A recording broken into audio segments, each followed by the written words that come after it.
Well, good morning. It's Sunday. We're going for a little walk this morning out here in downtown Loveland on a brisk 14-degree morning. Cold.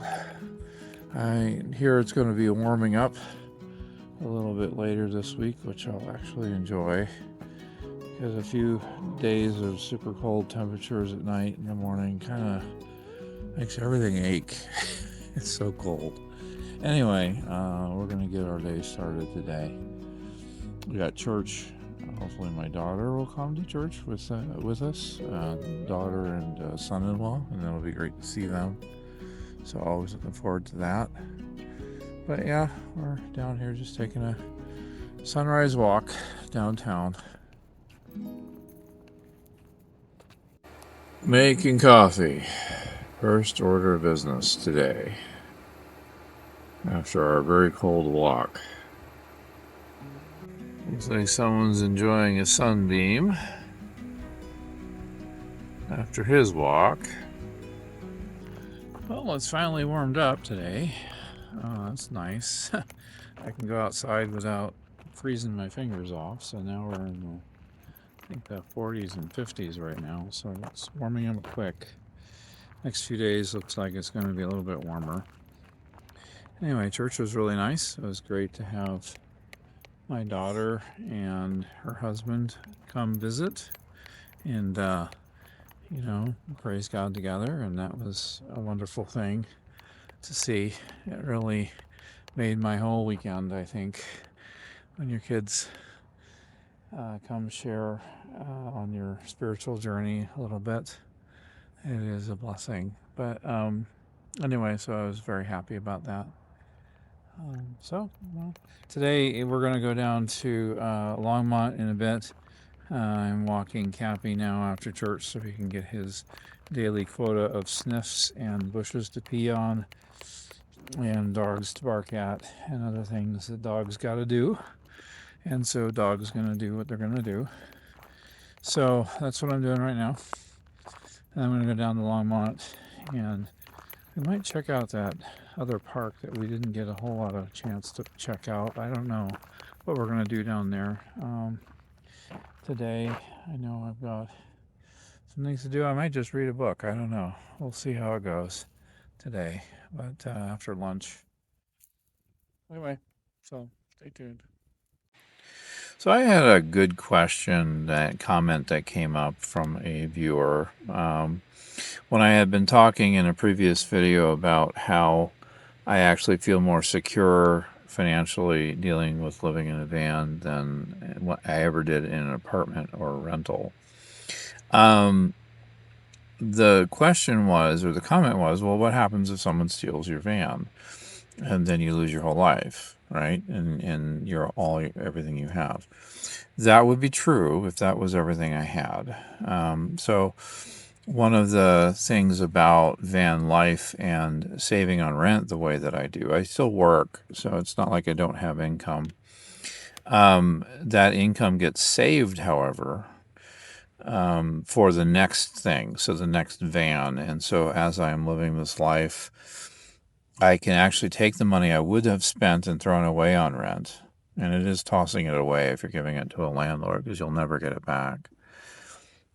That money goes into savings of some kind, and then the next van or the next purchase or the next emergency is being built up from that. So even if I have to go back to living in an apartment, around here, if your average one-bedroom apartment's $1,500 and they require a last month's insecurity deposit, you're going to be spending about $5,000 or $6,000 just to get into one.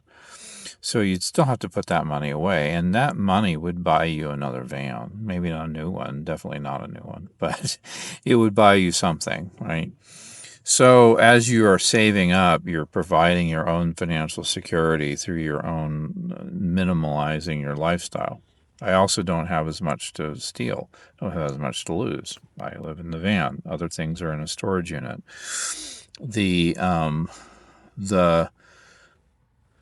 The reality is that if I had a crash or a van or broke down, or the van broke down and had a crash, or if someone stole the van with everything in it, that I would not be losing everything.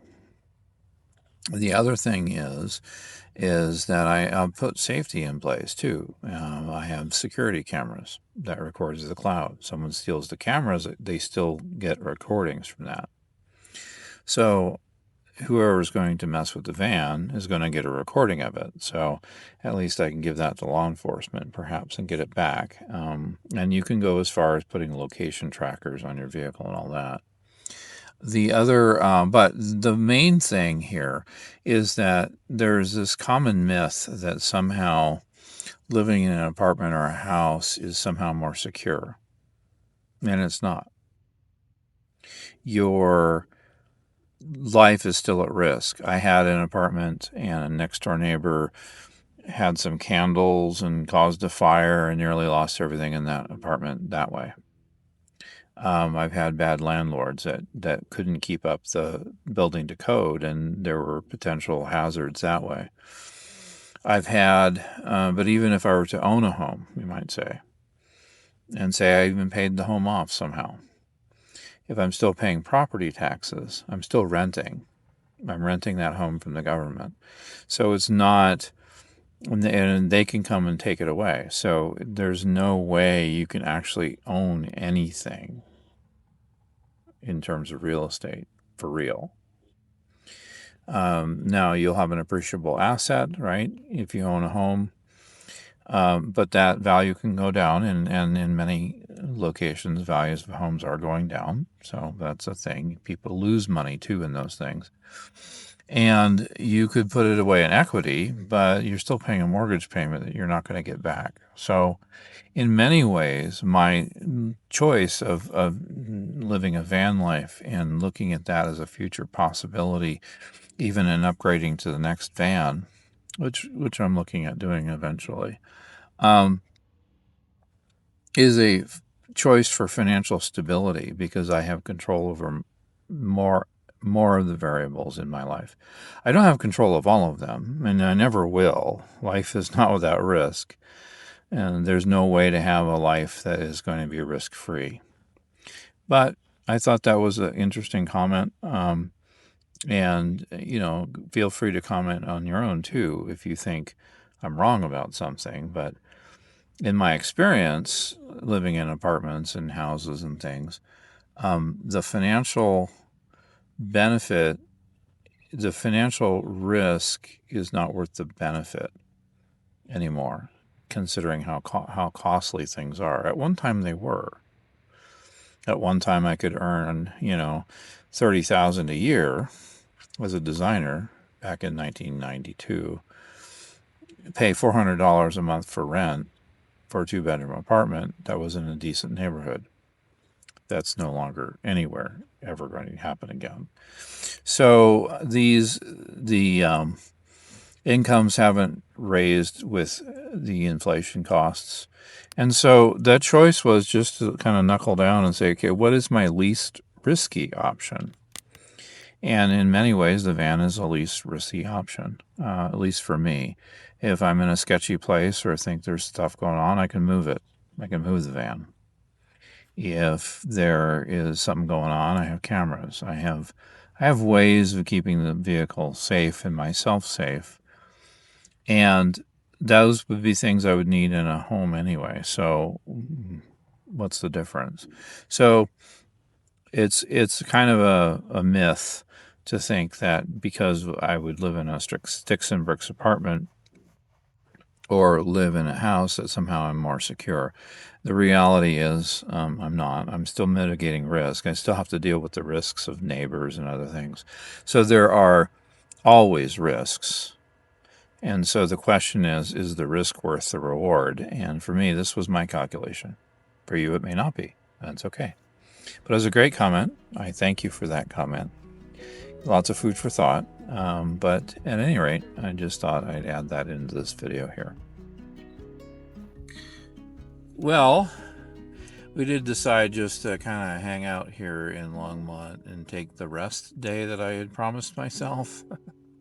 So it was a nice afternoon, just kind of hanging out, editing videos maybe, and reading and just enjoying the afternoon. It was that Sabbath rest that I needed, so that's great. Got class tomorrow. So I'm going to end this video here. I did answer that question or comment. I really do appreciate comments.